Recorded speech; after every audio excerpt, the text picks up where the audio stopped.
Hello friends, good morning to all. This is our YouTube channel तैयारी beginners की। तो आज है 21 June 2020। Important current affairs with static G K हम discuss करने वाले हैं और जो कि एमसीक्यू फॉर्म में रहेंगे, क्योंकि आज है संडे, तो संडे को हम वीकली एमसीक्यू डिस्कस करते हैं। तो सारे एमसीक्यूज रहेंगे, 100 क्वेश्चंस रहेंगे। वीडियो पूरा वॉच कीजिएगा एंड तक, ओके। और शेयर भी कीजिएगा, चैनल को सब्सक्राइब कर लीजिएगा और बेल आइकन को प्रेस कर लीजिएगा। न्यूज़ अपडेट भी आपको मिलती रहती हैं। आपको किसी एग्जाम से संबंधित, वैकेंसी से संबंधित न्यूज़ अपडेट भी मिलेंगी। तो चैनल को सब्सक्राइब किए बिना बिल्कुल भी मत जाइएगा। तो आज है 21 जून। तो सबसे पहले आप सभी को happy yoga day and happy father's day and happy music day. तो 3 डे आज के लिए बहुत इंपॉर्टेंट हो जाते हैं। एक वीडियो आपके लिए इंडिविजुअल बनाने वाले हैं जिसमें जो भी जून मंथ है उसके सारे डेज रहेंगे, क्योंकि जून मंथ जो है जब से शुरू हुआ है 1 जून से अभी तक रोज़ कोई ना कोई इम्पोर्टेंट डे मनाई जा रहा है। तो एक इंडिविजुअल वीडियो भी बना देंगे जिससे डेज की लिस्ट विद थीम आपको मिल जाएगी, ओके। एंड आज सूर्य ग्रहण भी होने वाला, तो उसके लिए एक शॉर्ट वीडियो आएगा अभी थोड़ी देर में, तो आप उसको भी देखिएगा। उससे जो भी नॉलेज आपको चाहिए वो आप ज़रूर गेन कीजिएगा, क्योंकि सूर्य ग्रहण से भी क्वेश्चंस आ सकते हैं और आते भी हैं कि सूर्य ग्रहण कब होता है, चंद्र ग्रहण कब होता है, ऐसे क्वेश्चन। तो बेसिक क्वेश्चन और भी क्वेश्चंस आते हैं, तो उन्हें आप ध्यान से वो वीडियो देख लीजिएगा। ज़्यादा बड़ा नहीं होगा तो उस वीडियो को भी देख लीजिएगा, ओके। तो अब क्वेश्चन शुरू करते हैं। राष्ट्रीय पठन दिवस कब मनाया गया है? तो अब ये जो राष्ट्रीय पठन दिवस है या नेशनल रीडिंग डे है, ये मनाया गया था 19 जून को। अब इसके लिए थीम क्या रही थी? पहले हम कलर चेंज कर लेते हैं, क्योंकि ग्रीन ही फॉन्ट है और ग्रीन कलर ब्लू ले लेते हैं, ओके। हाँ जी। तो अब ये जो मनाया गया है 2020 में, इसका एडिशन कौन सा था? तो ये था 25th addition, okay. 25th addition था या 25वें बार मनाया गया है। जब से शुरू हुआ है तब से ही 25वें बार मनाया गया है। तो नेशनल रीडिंग डे याद रखिएगा कब मनाया गया, 19 जून को मनाया गया और ये जो है 25वां इसका एडिशन था। अगला प्रश्न है, 2020 के लिए विश्व शरणार्थी दिवस 20 जून को मनाया गया। इसके लिए थीम क्या रही या विषय क्या रहा? तो विषय रहा एवरी एक्शन काउंट्स। विषय क्या रहा? Every action counts. तो ये थीम बहुत अच्छे से याद रखिएगा। थीम भी पूछ ली जाती है कि विश्व शरणार्थी दिवस के लिए 2020 में थीम क्या रही? तो एवरी एक्शन काउंट्स।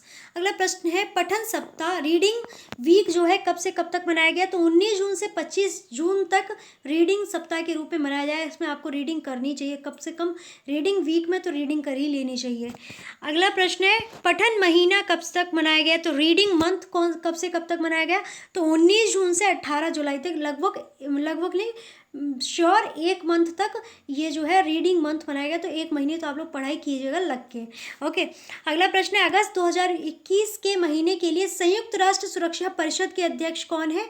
तो वो है भारत। यूएनसी और यूएनजी के बारे में डिटेल में हमने लास्ट वीडियो, मतलब कि कल की वीडियो में पढ़ाया हुआ है।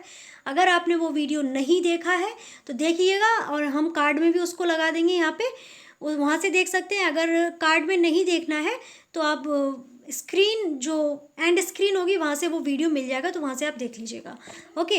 अगला प्रश्न, अंतर्राष्ट्रीय योग दिवस के अवसर पर पर्यटन मंत्रालय के सप्ताह भर चलने वाले समारोह की शुरुआत 15 जून 2020 को किस केंद्रीय विषय के तहत सोशल मीडिया गतिविधियों के साथ हुई है?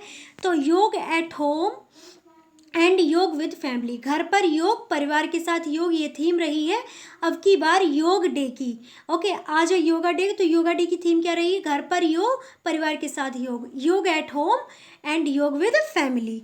अगला प्रश्न है, प्रधानमंत्री नरेंद्र मोदी ने 18 जून 2020 को वाणिज्यिक खनन के लिए कितने कोयला ठिकानों की नीलामी प्रक्रिया शुरू की है? तो 41 कोयला ठिकानों की नीलामी प्रक्रिया जो है नरेंद्र मोदी जी के द्वारा वाणिज्यिक खनन के लिए शुरू कर दी गई है। अगला प्रश्न है, भारत की पहली ऑन डिमांड क्लाउड सेवा का प्रदाता कंपनी कौन सी है? तो वो है डेटा समुद्र, जो कि बेंगलुरु की कंपनी है, जो कि टेली इंडिया की सहायक कंपनी है। अगला प्रश्न है, 21 जून को संगीत के माध्यम से स्पिरिट ऑफ योग नामक योग उत्सव किस संस्थान द्वारा दुनिया भर में भारतीय मिशनों के माध्यम से शुरू किया जाएगा? तो भारतीय सांस्कृतिक संबंध परिषद के द्वारा इसे शुरू किया जाएगा। अगला प्रश्न है, प्रसिद्ध अर्थशास्त्री कौन है जिन्होंने 10वें वित्त आयोग के सदस्य के रूप में सेवा की है। 19 जून को इनकी मृत्यु हो गई है। तो वो थे वी.आर. विठाल जी। तो क्वेश्चन आपको याद रखना है ऐसे, इनका नाम वी.आर. विठाल जी का हाल ही में निधन हो गया है। ये किस क्षेत्र से संबंधित थे या ये कौन थे? तो ये थे अर्थशास्त्री, इकोनॉमिस्ट से। और इनका नाम इम्पोर्टेंट इसलिए हो जाता है क्योंकि ये 10वें वित्त आयोग के सदस्य के रूप में सेवा दे चुके हैं। तो क्वेश्चन पूछा जा सकता है, हाल ही में अभी 10वें पूर्व में रह चुके 10वें वित्त आयोग सदस्य का निधन हो गया है, उनका नाम क्या है? तो उनका नाम है बी.पी.आर. विठाल जी। अगला प्रश्न है, a song of science and fire series के लिए साइंस फिक्शन लिखन श्रेणी में टेरन प्राइज के विजेता कौन बने हैं? तो वो बने हैं मॉरिस हाइम्स। और ये कौन है, ये कहाँ के व्यक्ति हैं? तो ये महाराष्ट्र राज्य के व्यक्ति हैं, क्योंकि इनका जो बर्थ प्लेस है वो मुंबई है। अगला प्रश्न है, खेल मंत्रालय खिलाड़ियों की मदद से देश भर में जिला स्तर पर खेलो इंडिया सेंटर स्थापित करने के लिए तैयार है। तो कितने खेलो इंडिया सेंटर खोले जाएंगे खेल मंत्रालय के द्वारा? तो 1000 खेल इंडिया जो सेंटर हैं वो खोले जाएंगे खिलाड़ियों की मदद से।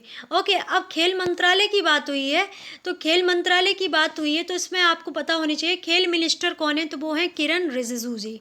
अगला प्रश्न है, प्रसिद्ध बनारसी पान बनारसी लंगड़ा जो कि आम की एक किस्म होती है, बाराबंकी हथकरघा किन विशेष उत्पादों के लिए भौगोलिक पहचान टैग या जीआई टैग या जियोग्राफिकल इंडिकेटर प्राप्त करने वाला राज्य कौन सा है? तो सबसे पहले आप याद रखिएगा, बनारसी पान जो होता है वो कहाँ के लिए प्रसिद्ध है? तो आपको याद रखना है बनारस कहाँ पर है? उत्तर प्रदेश में। और गाना भी इसके लिए बहुत सारे बने हुए, एक तो वो खाई के पान बनारस वाला, तो इसे भी याद रख सकते हैं। इसको जीआई टैग दिया गया है, जो खाई के पान बनारस वाला है इसे जीआई टैग दिया गया है। जिन्होंने भी जीआई टैग दिया है उन्होंने ये सॉन्ग सुना था, उन्हें अच्छा लग गया तो उन्होंने इसको जीआई टैग दे दिया है। ये बस याद करने की ट्रिक है, इसे don't be serious. Okay, Banarasi लंगड़ा क्या होता है? तो ये एक आम की किस्म है। और एक कोई क्वेश्चन और बनता है कि आम का जो प्रोडक्शन है उत्तर प्रदेश के अंदर सबसे ज़्यादा कहाँ पर होता है? तो वो होता है मलीहा नामक जगह पर। ये यूपी-एआरओ का एग्ज़ाम हुआ था, उसमें ये क्वेश्चन आया हुआ था। ओके, तो ये जो मलीहा नामक स्थान है वो है कहाँ पर? तो ये उत्तर प्रदेश के नियरेस्ट में आता है। ओके, तो ये भी आपको याद रखना है। बाराबंकी हथकरघा जो है इन्हें भी जीआई टैग दिया गया है। ओके, तो ये याद रखिए। तो ये तीनों चीज़ें कहाँ की हैं? उत्तर प्रदेश की। उत्तर प्रदेश के बनारसी पान बनारसी लंगड़ा जो कि आम की किस्म है, और बाराबंकी हथकरघा को उत्तर प्रदेश की इन तीनों चीज़ों को जीआई टैग दिया गया है। ओके, अगला प्रश्न है, RR animal health care limited और गुवाहाटी चिकित्सा महाविद्यालय एवं अस्पताल के सहयोग से किस संस्थान ने viral transport media kit, RT-PCR kit और आरएनए आइसोलेशन किट नामक कम लागत वाली कोविड-19 नैदानिक किट विकसित की है? तो आईआईटी गुवाहाटी ने ये किट जो है विकसित की है। अब सामान्य यानी कि कुछ क्वेश्चंस देख लेते हैं। आर्यभट्ट अवलोकन विज्ञान अनुसंधान संस्थान का स्थान कौन सा है? तो वो है मनोरा पीक, नैनीताल, उत्तराखंड।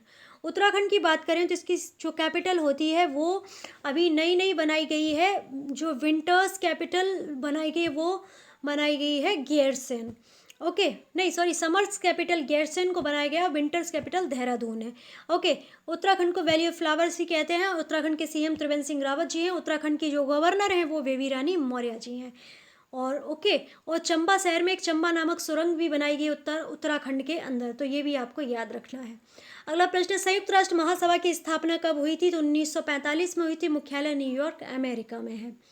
अगला प्रश्न है, एमटीएनएल या महानगर टेलीफोन निगम लिमिटेड की स्थापना कब हुई? तो 1 अप्रैल 1986 को हुई। मुख्यालय नई दिल्ली में है। अगला प्रश्न है, बीएसएनएल भारत संचार निगम लिमिटेड की स्थापना कब हुई? तो 15 सितंबर 2000 में हुई थी। मुख्यालय नई दिल्ली में है।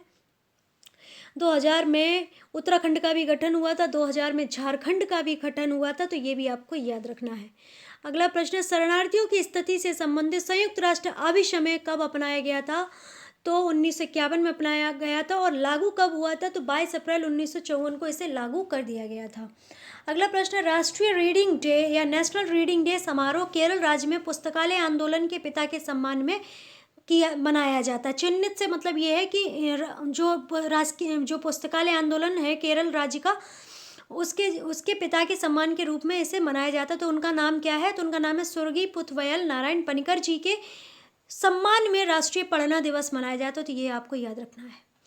अगला प्रश्न है, संघर्ष में यौन हिंसा के उन्मूलन के लिए अंतर्राष्ट्रीय दिवस कब मनाया गया? तो ये 19 जून को मनाया गया।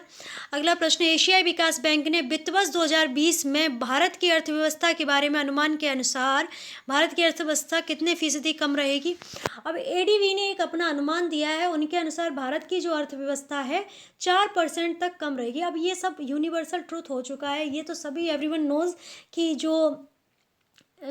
जो हमारी इकोनॉमी है वो क्यों कम रहेगी। एक हमारे भारत की इकोनॉमी नहीं, ऑल वर्ल्ड में जितने भी कंट्रीज़ हैं उनकी सबकी इकोनॉमी कम रहेगी, क्योंकि कोविड-19 की वजह से हर जगह लॉकडाउन था। लॉकडाउन से सारी अर्थव्यवस्था जो है अस्त व्यस्त हो चुकी है। तो ये जो फीस, और इन्होंने कहा है कि 2021 में तो इतनी रहेगी, 2020 से 2021 में, पर 2021 से 2022 में 5% तक हो सकती है। अब एशियाई विकास बैंक की बात करें तो इसका जो गठन हुआ था वो हुआ था 19 दिसंबर 1966 को। इसका मुख्यालय मेट्रो मनीला फिलीपींस में। फिलीपींस से एक चीज़ और याद रखिए, जो रामन मैग्सेसे पुरस्कार हैं वो फिलीपींस के प्रेसिडेंट के नाम पर दिए जाते हैं, जिन्हें अभी पोस्टपोन कर दिया गया है। ओके, पिछली बार जो रमन मैग्सेसे पुरस्कार दिया गया था वो पत्रकार रवीश कुमार जी को दिया गया था, तो ये भी आपको याद रखना है। सदस्य देश कितने होते हैं? तो 68 सदस्य देश हैं। अध्यक्ष इसके मासातोशी ओसाकावा हैं, जो कि 10वें नंबर के। इससे पहले ताकेयुकी नाकाओ थे, इन्होंने इस्तीफा दे दिया था अपना कार्यकाल शुरू होने से पहले ही। तो ये बातें भी आपको याद रखनी है। अगला प्रश्न है, पुणे स्थित centre for climate change research के संस्थान के प्रतिवेदन के अनुसार वर्ष 1901 से वर्ष 2018 तक की अवधि में भारत का औसत तापमान कितना सेल्सियस बढ़ गया है? पुणे स्थित centre for climate change research ने एक प्रतिवेदन दिया है, या एक अपना मत दिया है, या एक अपनी चार्ट दी है, या एक अपना प्रतिवेदन, तो हम वही कह सकते हैं कि अपना उन्होंने एक ओपिनियन दिया है कि 1901 से 2018 की अवधि दौरान भारत का औसत तापमान है वो 0.7 डिग्री तक बढ़ गया है। अगला प्रश्न है, सिजोथोरैक्स सिकुसिरुमेंसिस, ये नाम काफ़ी टफ है, तो इसे बहुत अच्छे से याद रखिए, ये नाम ही पूछा जाएगा एग्जाम में, 100% श्योर है ये। नामक नई मछली की प्रजाति किस राज्य में पाई गई? तो ये पाई गई है अरुणाचल प्रदेश में। ओके, अरुणाचल प्रदेश की बात करें तो इसकी राजधानी हो जाती है ईटानगर, और इसके जो सीएम है वो पेमा खांडू जी हैं, और इसके जो गवर्नर हैं वो हैं वीडी मिश्रा जी। तो ये भी आपको याद रखना है। अगला प्रश्न है, उगते हुए सूर्य का देश भी अरुणाचल प्रदेश को कहते हैं। ये क्वेश्चन कई बार पूछा गया है, तो ये भी याद रखिएगा। अगला प्रश्न है, बीपी कंपनी के वार्षिक समीक्षा के अनुसार किस देश के बाद वर्ष 2019 में भारत दुनिया में प्राथमिक ऊर्जा खपत का दूसरा सबसे बड़ा विकास चालक है? तो वो है चीन। तो चीन जो है पहले नंबर पे है, जो प्राकृतिक ऊर्जा खपत होती है, और दूसरे नंबर पे हमारा भारत। चीन की बात करें तो इसकी राजधानी क्या होती है? बीजिंग। सबसे बड़ा शहर जो है संघाई है। मंडारिन भाषा यहाँ पर बोली जाती है। युआन और रेनमिनबी यहाँ की जो है करेंसी है। जी जिनपिंग यहाँ पर राष्ट्रपति है। प्रधानमंत्री ली कचियांग। ये नेशनल पीपल्स कांग्रेस यहाँ की संसद होती है। डिजिटल करेंसी युआन पहला देश है जिन्होंने अपनी डिजिटल करेंसी युआन को लॉन्च कर दिया है। हैंड इन हैंड जो सैन्य अभ्यास होता है वो चीन और भारत के मध्य में होता है, तो ये भी आपको याद रखना है। चीन के वुहान से ही कोविड-19 का प्रकोप हुआ है, तो कोविड-19 को भी अच्छे से याद रखिएगा। कोविड-19 से तो बहुत सारे क्वेश्चन बनने वाले हैं, जितनी भी योजनाएं हैं वो सब। अगर क्वेश्चन आपने नहीं देखे तो आप वीडियो देखते रहिएगा, क्योंकि कुछ कोविड-19 से जो भी योजनाएं उनका वीडियो हम बना चुके हैं, तो वो भी देख लीजिएगा। अगला प्रश्न है, वर्ष 2021 से 22 की अवधि के लिए एशिया प्रशांत प्रदेश से संयुक्त राष्ट्र सुरक्षा परिषद के नए निर्वाचित अस्थायी सदस्य कौन सा देश बना है? तो बना है वो हमारा भारत। नॉन परमानेंट जो सदस्य बना है वो भारत बन गया है संयुक्त राष्ट्र सुरक्षा परिषद का, ये UNSC का। और ये कौन सी बार बना है? तो 8वीं बार बना है। अब इसके जो अस्थायी सदस्य बने हैं भारत के साथ साथ और कौन से सदस्य देश बने हैं 2021 से 22 की अवधि के लिए संयुक्त राष्ट्र सुरक्षा परिषद के नए निर्वाचित अस्थायी सदस्य कौन कौन से बने? तो वो बने Bharat, Ireland, Mexico, Norway. Bharat की कैपिटल तो आप सभी को पता है न्यू दिल्ली होती है। आयरलैंड की कैपिटल होती है डबलिन, और मैक्सिको की कैपिटल होती है मैक्सिको सिटी। नॉर्वे की कैपिटल होती है ओस्लो, और करेंसी होती है क्रोन। आयरलैंड की जो करेंसी होती है वो होती है यूरो, और ये यूरो की बात हुई है तो ये आपको पता ही हो गया होगा कि ये कौन से कॉन्टिनेंट में है, तो यूरोप में है। अगला प्रश्न, संयुक्त राष्ट्र सुरक्षा परिषद की स्थापना कब हुई थी? तो ये हुई थी 1945 में। मुख्यालय न्यूयॉर्क अमेरिका में है। संयुक्त राष्ट्र सुरक्षा परिषद के स्थायी सदस्य कौन कौन से हैं? तो वो है फ्रांस, चीन, रशिया, ब्रिटेन और संयुक्त राज्य अमेरिका। संयुक्त राष्ट्र परिषद की सदस्य संख्या कितनी है? तो वो है 15। 2 साल में कार्यकाल के चुने जाने वाले 10 अस्थायी सदस्यों के साथ। 5 तो इसके जो हो गए स्थायी सदस्य हैं, और 10 जो हैं अस्थायी सदस्य चुने जाते हैं। कितने वर्ष के लिए? 2 साल के लिए या 2 वर्ष के लिए। अगला प्रश्न, संयुक्त राष्ट्र महासभा के लिए निर्वाचित अध्यक्ष कौन है? तो वो है वोल्कान वोजकिर जी। ये तुर्की राजनयिक भी हैं। टर्की की बात करें तो जो करेंसी होती है वो होती है अंकारा, और यहाँ की कैपिटल होती है अंकारा, और करेंसी होती है लीरा। तो ये भी आपको याद रखना है। ओके, संयुक्त राष्ट्र महासभा की बात करें, यूनाइटेड नेशन जनरल असेंबली इसकी फुल फॉर्म हो जाती है इन इंग्लिश। और मुख्यालय की बात करें तो न्यूयॉर्क में इसका मुख्यालय है। इसके सदस्य वर्ग अगर पूछे हैं कितने सदस्य देश हैं, तो 193 इसके सदस्य देश हैं। भाषाएं इसकी मुख्य जो हैं अरबी, चीनी, अंग्रेजी, फ्रांसीसी, रूसी, स्पेनी हो जाती है। अध्यक्ष इसकी मारिया फर्नांडा एस्पिनोजा है। इसे विश्व की लघु संसद भी कहा जाता है। अगला प्रश्न है, कितने देशों के साथ भारत ने संयुक्त राष्ट्र की #वेरीफाइड नामक संचार प्रक्रिया पहल और कोविड-19 के समय में फर्जी खबर से लड़ने के लिए वैश्विक कार्रवाई के लिए आवाज़ उठाना पहल का समर्थन किया है? तो 12 देश के लिए ये समर्थन किया गया है। अगला प्रश्न, 17 जून को वित्त मंत्रालय ने आर्थिक गतिविधियों को शुरू करने में मदद करने के लिए ग्रामीण स्थानिक प्रशासन को अनुदान के रूप में कितने राज्यों को 15,187 करोड़ रुपए आवंटित किए हैं? तो 28 राज्यों को ये जो रुपए हैं आवंटित किए गए हैं।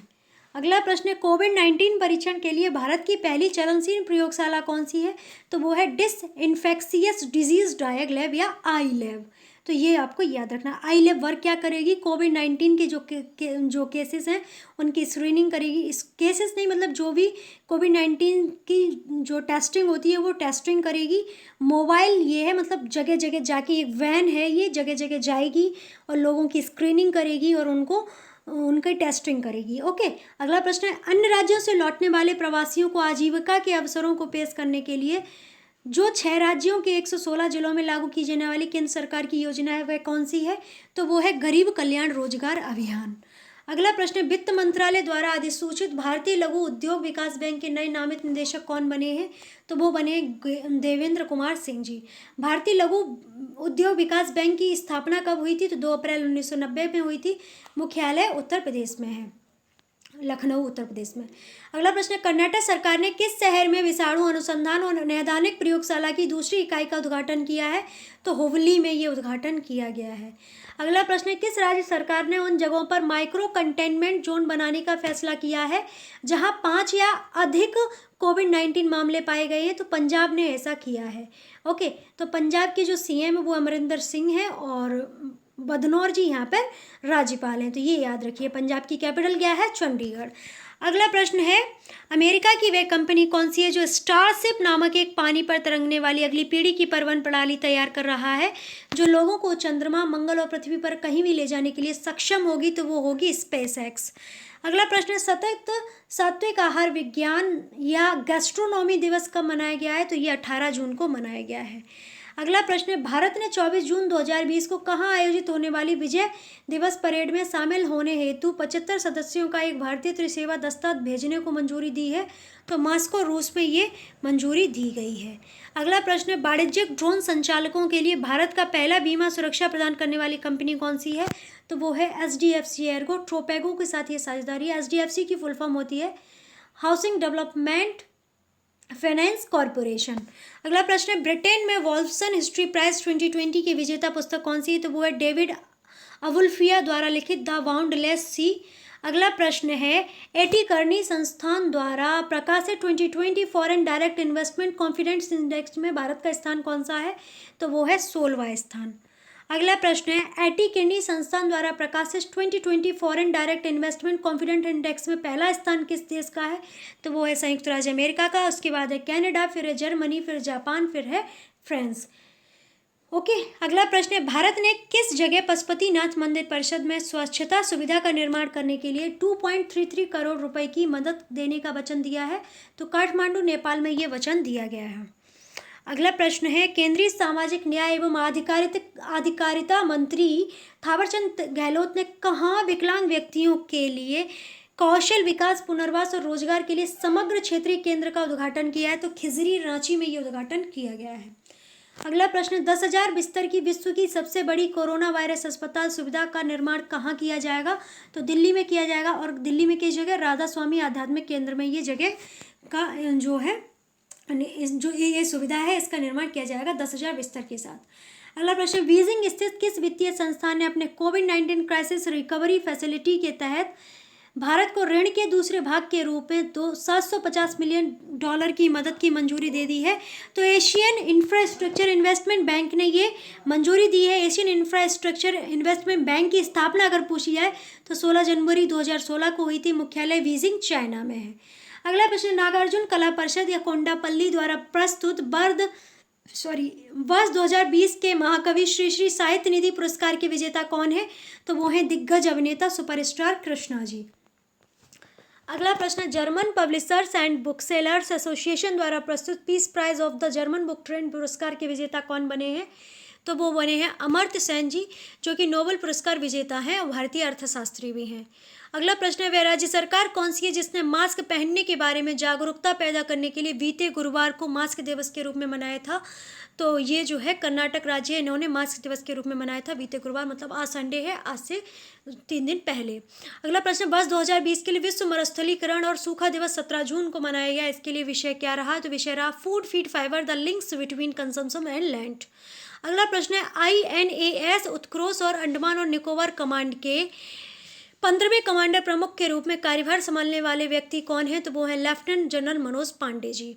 अगला प्रश्न है, अंकटाड या UNCTAD की वर्ल्ड इन्वेस्टमेंट रिपोर्ट 2020 के अनुसार वर्ष 2019 में भारत में निवेश किया गया कुल FDI कितना है?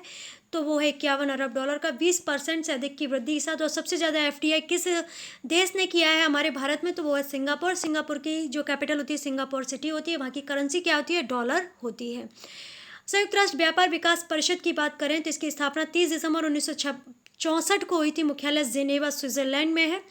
और संयुक्त राष्ट्र व्यापार और विकास सम्मेलन की बात करें तो इसके जो अध्यक्ष हैं वो हैं अब्दुल महमूद अब्दुल हलीम मोहम्मद।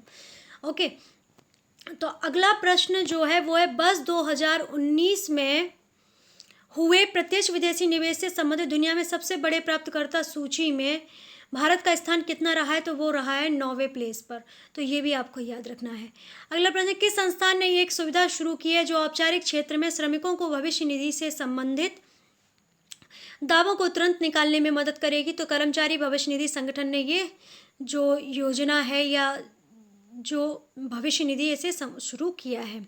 अगला प्रश्न, शिप्री ईयर 2020 प्रतिवेदन के अनुसार 9 प्रमुख देश जो परमाणु हथियार रखते हैं तो वो है चीन, फ्रांस, भारत, इजराइल, उत्तर कोरिया, पाकिस्तान, रूस, अमेरिका और ब्रिटेन।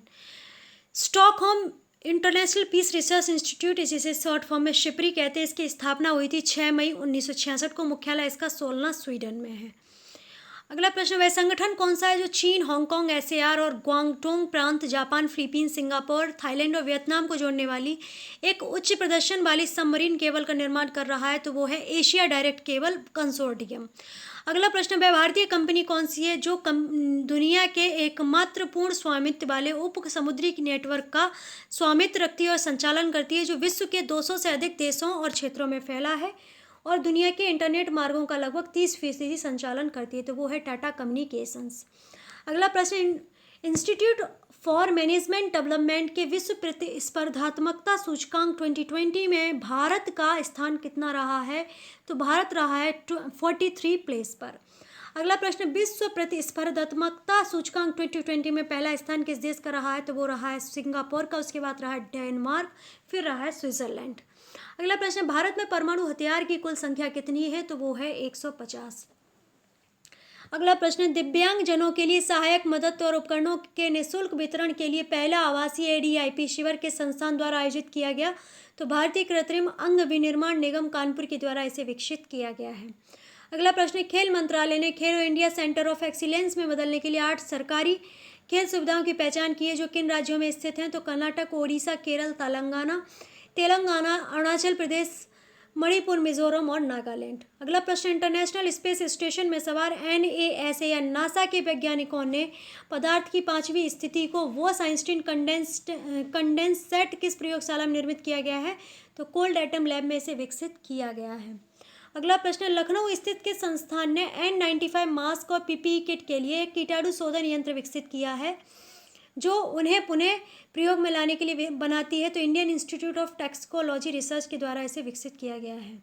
जल जीवन मिशन का आरंभ कब हुआ? तो 15 अगस्त 2019 को हुआ था। कृषि एवं प्रसंस्कृत खाद्य उत्पाद निर्यात विकास प्राधिकरण का स्थापना कब हुआ था? तो 13 जनवरी 1986 में इसकी स्थापना हुई थी। मुख्यालय नई दिल्ली में है। अगला प्रश्न है, भारतीय कृत्रिम अंग विनिर्माण निगम की स्थापना कब हुई? तो 1972 में हुई थी। स्थान अगर पूछ लिया कहाँ पर हुई थी, तो कानपुर उत्तर प्रदेश में इसकी स्थापना हुई थी। अगला प्रश्न, वर्ष 2020 के लिए परिवार के लिए धन का प्रेषण और अंतर्राष्ट्रीय दिवस 16 जून को मनाया गया। इसके लिए विषय क्या रहा? तो विषय रहा building resilience in times of crisis. अगला प्रश्न है, किस शहर में स्थित भारत तिब्बत सीमा पुलिस के अधिकारियों की अकादमी में एक सप्ताह तक चलने वाला पहला कपल फिटनेस कोर्स शुरू किया जाएगा? तो मसूरी उत्तराखंड में यह शुरू किया गया। उत्तराखंड की ग्रीष्मकालीन जो राजधानी है वो कौन सी है? तो वो है गैरसैंण, जो कि चमोली जिले में है। चारधाम परियोजना के तहत 440 लंबी चंबा सुरंग का निर्माण किस शहर में किया गया? तो चंबा शहर में किया गया। अगला प्रश्न, किस बैंक ने एमएसएमई उद्योगों के लिए सुरक्षा सैलरी नामक एक नया वेतन खाता शुरू किया है? तो एयरटेल पेमेंट्स बैंक ने ये शुरू किया है। एयरटेल पेमेंट्स बैंक की बात करें तो इसकी स्थापना 2016 में हुई थी। मुख्यालय इसका पूछ लिया है कहाँ पर है? तो नई दिल्ली में है। इसकी जो मदर कंपनी है वो है भारतीय एयरटेल। सीईओ इसके अमृता विश्वास हैं, जो कि 24 मई 2018 से नियुक्त थे। ओके, अगला प्रश्न, मई 2020 के लिए मासिक थोक मूल्य सूचकांक पर आधारित मुद्रास्फीति का वार्षिक दर कितना परसेंट है? तो वो है -3.21%। अगला प्रश्न, वह विनिमय मंच कौन सा है जो बुलियन तथा बेस मेटल्स इंडाइसेस पर इंडेक्स फ्यूचर प्रस्तुत करेगा? तो वो है मल्टी कमोडिटी एक्सचेंज। अगला प्रश्न,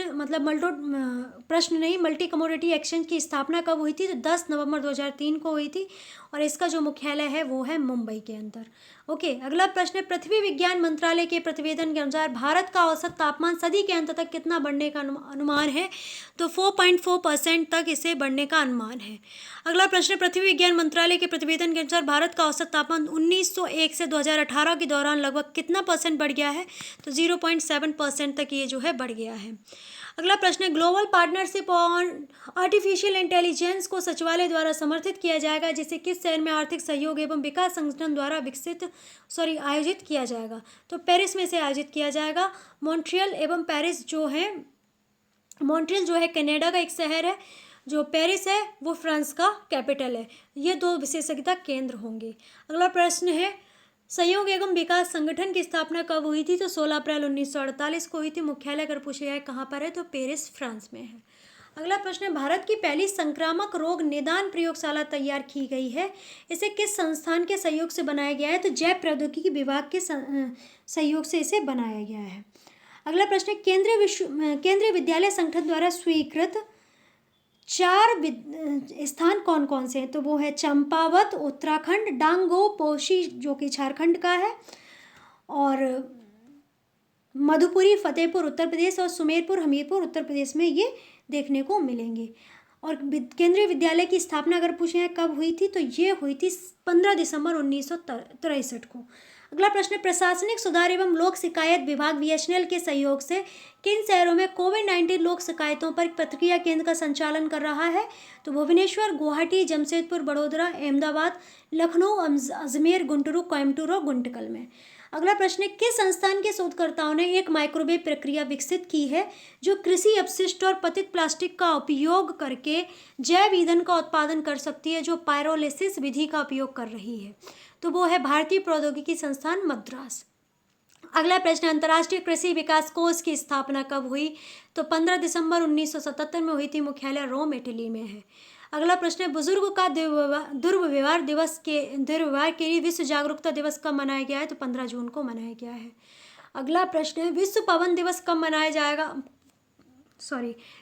गया है? तो 15 जून को मनाया गया है। अगला प्रश्न है, भारत का पहला प्राकृतिक गैस विनिमय मंच कौन सा है? तो वो है इंडियन गैस एक्सचेंज। अगला प्रश्न, भारतीय रिजर्व बैंक ने वित्तीय बाजार, बुनियादी ढांचा और खुदरा भुगतान प्रणालियों के लिए पर्यवेक्षी फ्रेमवर्क को संशोधित किया है और किस संस्थान को एफएमआई के रूप में वर्गीकृत किया है? तो भारतीय राष्ट्रीय भुगतान निगम को एफएमआई के रूप में विकसित किया गया है या वर्गीकृत किया गया है। अगला प्रश्न, भारतीय रिजर्व बैंक ने किस संस्थान को system wide important payment system के रूप में नामित किया है? तो भारतीय राष्ट्रीय भुगतान निगम को system wide important payment system के रूप में नामित किया गया। रिजर्व बैंक की बात करें, इसका हेडक्वार्टर मुंबई में है। 1 अप्रैल 1935 को इसका गठन हुआ था। इसके जो हेड हैं वो हैं शक्तिकांत दास जी। अगला प्रश्न, अगले 3 वर्षों के लिए एचडीएफसी बैंक के पुनः नियुक्त कार्यकारी निदेशक कौन बने हैं? तो वो बने हैं कैजात भरूचा जी। अगला प्रश्न, किस राज्य मंत्रिमंडल ने Thiruvananthapuram Kasaragod semi high speed rail गलियारे या सिल्वर लाइन के लिए मंजूरी दे दी है? तो केरल ने ये मंजूरी दे दी है। तिरुवनंतपुरम इसकी कैपिटल है। सीएम पिनराई विजयन है। गवर्नर यहाँ पर आरिफ मोहम्मद खान है। अगला प्रश्न है, कोविड-19 के लक्षणों के लिए यात्रियों के शरीर का तापमान जांचने के लिए मध्य रेलवे द्वारा स्थापित कृत्रिम बुद्धिमत्ता आधारित थर्मल स्क्रीनिंग सुविधा कौन सी है? तो वो है फेवरी आई। अगला प्रश्न है, गुजरात सरकार किस चैनल के जरिए घर पर शिक्षा का कार्यक्रम करने वाला है या शुरू कर दिया है? तो डीडी गिरनार के द्वारा उसे घर पर शिक्षा का कार्यक्रम शुरू कर दिया है। गुजरात की बात करें, कैपिटल होती है गांधीनगर, सबसे बड़ा शहर है अहमदाबाद, सीएम विजय रूपाणी जी और यहाँ के गवर्नर आचार्य देवव्रत जी। अगला प्रश्न है, एक क्वेश्चन गुजरात से और याद रखिएगा, एशियाटिक लॉयन के 674 एशियाटिक लॉयन है जिसमें बढ़ोतरी पाई गई है और एशियाटिक लॉयन है गुजरात के गिर राष्ट्रीय उद्यान में पाए जाते हैं। अगला प्रश्न है, किस संस्थान के शोधकर्ताओं ने सार्वजनिक स्थानों पर सामाजिक दूरियों की निगरानी के लिए कृत्रिम बुद्धिमत्ता पर आधारित एक साइबर भौतिक प्रणाली विकसित की है? तो आईआईटी खड़गपुर में ये साइबर भौतिक प्रणाली जो है विकसित की है। अगला प्रश्न है, चिकित्सक तथा रोगी से चिकित्सक को जोड़ने के लिए सीडीएसी द्वारा तैयार किया गया टेली कंसल्टेंसी प्लेटफॉर्म कौन सा है? तो वो है ई संजीवनी। नेफ्ट की फुल फॉर्म क्या होती है? तो नेशनल इलेक्ट्रॉनिक फंड ट्रांसफ़र इसकी फुल फॉर्म होती है। आरटीजीएस की बात करें, रियल टाइम ग्रॉस सेटलमेंट इसकी फुल फॉर्म होती है। भारतीय रिजर्व बैंक के बारे में हमने आपको बता ही दिया। भारतीय राष्ट्रीय भुगतान निगम की स्थापना 2008 में हुई थी। मुख्यालय मुंबई में है। अगला प्रश्न है, 2020 के लिए विश्व रक्तदाता दिवस 24 जून को मनाया गया। इसके लिए विषय क्या रहा? तो सेव ब्लड सेव लाइव्स इसका विषय रहा है। अगला प्रश्न है, पेयजल आपूर्ति योजनाओं के लिए अन्य विकास परियोजनाओं के लिए 12 जून को भारतीय राष्ट्रीय निर्यात आयात बैंक या एग्जिम बैंक ने किस देश की सरकार को $215.68 मिलियन मूल्य की लाइन ऑफ क्रेडिट बढ़ाकर दी है? तो मलावी में ये दिया गया है। मलावी की कैपिटल होती है लोलिंगो। अगला प्रश्न, कोविड-19 महामारी से प्रभावी ढंग से निपटने के लिए निर्माताओं, आपूर्तिकर्ताओं, ग्राहकों की सेवा में स्वास्थ्य सेवा आपूर्ति श्रृंखला के लिए संकेत स्थल कौन सा है? तो वो है आरोग्य पथ। अगला प्रश्न, प्रथम सिख कौन है जो प्रतिष्ठित यूनाइटेड स्टेट्स मिलिट्री अकेडमी से स्नातक हैं? तो वो हैं सेकेंड लेफ्टिनेंट अनमोल नारंग जी। ये प्रथम सिख हैं जो यूनाइटेड स्टेट मिलिट्री अकेडमी से स्नातक हैं, ग्रेजुएट हैं। अगला प्रश्न, भारत के सबसे वृद्ध प्रथम श्रेणी के क्रिकेट खिलाड़ी कौन थे जिनकी मृत्यु 13 जून 2020 को हो गई? उनका नाम है वसंत राय जी जो कि 100 वर्ष के थे। अगला प्रश्न, कोविड-19 विषाणु के सामुदायिक प्रसार की जांच करने के लिए घर घर निगरानी मोबाइल ऐप तैयार करने वाला राज्य कौन सा है? तो वो है पंजाब। अगला प्रश्न, देश का पहला राज्य कौन सा है जिसने आदिवासी छात्रों के छात्रावासों के लिए आईएसओ प्रमाणन पत्र प्राप्त किया है? तो वो है ओडिशा। अगला प्रश्न, सभी आदिवासी छात्रावासों को बुनियादी ढांचे, सुविधाओं और मानव संसाधनों के संबंध में समान मानक प्रदान करने के लिए मिशन सुविद्या परियोजना चलाने वाला राज्य कौन सा है? तो वो है ओडिशा। ओडिशा की कैपिटल होती है भुवनेश्वर। सीएम यहाँ पर नवीन पटनायक जी हैं। गवर्नर यहाँ पर गणेशी लाल जी हैं। ओके, अगला प्रश्न है, रेलगाड़ियों में सवार यात्रियों की स्वास्थ्य जांच करने के लिए रेलवे सुरक्षा बल पुणे द्वारा प्रस्तुत कृत्रिम बुद्धिमत्ता आधारित रोबोट का नाम क्या है? तो उनका नाम है कप्तान Arjun. Always be responsible and just use to be nice, ये इसकी फुल फॉर्म या इसकी जो टैगलाइन है वो हो जाएगी। तो ये था हमारा आज का current affair with static GK का एमसीक्यू फॉर्म में बहुत ही इंपॉर्टेंट वीडियो। थोड़ा लॉन्ग हो गया क्योंकि 192 क्वेश्चंस थे, 100 क्वेश्चंस नहीं थे, पर ये बहुत ही इंपॉर्टेंट क्वेश्चंस थे। हमने जो डिस्कस किया वो भी इंपॉर्टेंट था। तो जल्दी से लाइक कर दीजिएगा, चैनल को सब्सक्राइब करे बिना तो बिल्कुल भी मत जाइएगा और वीडियो को ज़्यादा से ज़्यादा शेयर कीजिएगा। इतनी मेहनत हम आपके लिए कर रहे हैं तो आप थोड़ा सा हमारा हेल्प कीजिएगा, सब्सक्राइब कीजिएगा चैनल को, वीडियो को शेयर कीजिएगा। आप हमारे social media account Facebook, Instagram page को फॉलो कर सकते हैं। टिकटॉक हेलो ऐप पर भी आप हमें फॉलो कर सकते हैं। Daily mission, share chat, website, Twitter और डेली मोस्ट टिकटॉक पर भी आप हमें फॉलो कर सकते हैं। हेलो पर भी आप हमें फॉलो कर सकते हैं अगर आप यूज करते हैं। एंड मोस्ट इंपॉर्टेंट आपके लिए 2 खबरें बहुत ज़्यादा इंपॉर्टेंट है। एक तो आप टेलीग्राम ग्रुप को ज्वाइन कीजिएगा जिससे जो भी वीडियोज़ होती हैं उनकी PDF आपको वहाँ से मिल जाए। उसका भी लिंक आपको डिस्क्रिप्शन बॉक्स में मिल जाएगा। PDF से क्या रहेगा, आप नोट्स बनाते हो तो नोट्स बना सकते हैं, नोट्स नहीं बनाते तो रिवीजन तौर पर आपके पास PDF रहेगा। उसमें मेरा कोई बेनिफिट नहीं है, आप ही का बेनिफिट है। तो टेलीग्राम ग्रुप को ज्वाइन कर लीजिएगा। ओके, एंड आपको खबरी ऐप पर जाना है, तैयारी बिगनर्स की सर्च करके फॉलो कर लेना है और वहाँ से ऑडियो रिवीजन करते रहना है। वीडियो यहाँ देखेंगे, ऑडियो रिवीजन वहाँ करेंगे, तो आपका वाकई में काफ़ी बेनिफिट होगा। रिवीजन भी होता जाएगा प्रॉपर तरीके से और आपका बेनिफिट भी होगा। तो वहाँ पर जाइए, फॉलो कीजिए, ऑडियो रिवीजन जरूर कीजिए, उसका भी लिंक आपको डिस्क्रिप्शन बॉक्स में मिल जाएगा। एंड आपकी कोई क्वेश्चन हो, कोई क्वेरी हो, कोई कमी लगती हो तो कमेंट बॉक्स में मेंशन कीजिएगा, जिससे उसे बिल्कुल क्योर किया जाए और आपकी जो भी क्वेश्चन हो उसका भी आंसर कर दिया जाएगा। आप क्वेश्चन जरूर छोड़िएगा कमेंट बॉक्स में। एंड वीडियो को ज़्यादा से ज़्यादा शेयर कीजिएगा। हम फिर से कह रहे हैं, चैनल को सब्सक्राइब किए बिना बिल्कुल भी मत जाइएगा। और खुश रहिए, स्वस्थ रहिए, मस्त रहिए, घर पर रहिए, अपने स्वास्थ्य का बहुत अच्छे से ख्याल रखिएगा। भले ही लॉकडाउन खुल चुका है, फिर भी बिना मतलब बिना काम के बिल्कुल भी घर से बाहर मत निकलिएगा और अपने स्वास्थ्य का, अपने परिवार के स्वास्थ्य का बहुत अच्छे से ख्याल रखिएगा। तैयारी निरंतर करते रहिएगा। और अगर आप एसएससी, सीपीओ, एसआई का एग्ज़ाम देना चाहते हैं तो उसकी वैकेंसीज़ आ चुकी है, तो उनका फॉर्म फिल कर दीजिएगा और तैयारी करते रहिए। करंट अफेयर उसमें आता है तो करंट अफेयर्स पढ़ते रहिएगा। ओके, तो आप सभी का बहुत बहुत धन्यवाद वीडियो वॉच करने के लिए। और मन में हमेशा जुन रखिए, कभी भी नेगेटिव मत सोचिएगा। हासिल कर लेंगे मुकाम अपना, तभी चैन से बैठेंगे। गिरिए चलिए पर रुकिएगा नहीं, भले आप धीरे चलिए पर रुकिएगा नहीं, चलते रहिए, आपको मंजिल आपको ज़रूर मिलेगी। Slow and study wins the race. Okay, thank you. Please subscribe, हम बार बार कह रहे हैं। ओके, तो आप सभी का बहुत सारा थैंक यू एक बार फिर से।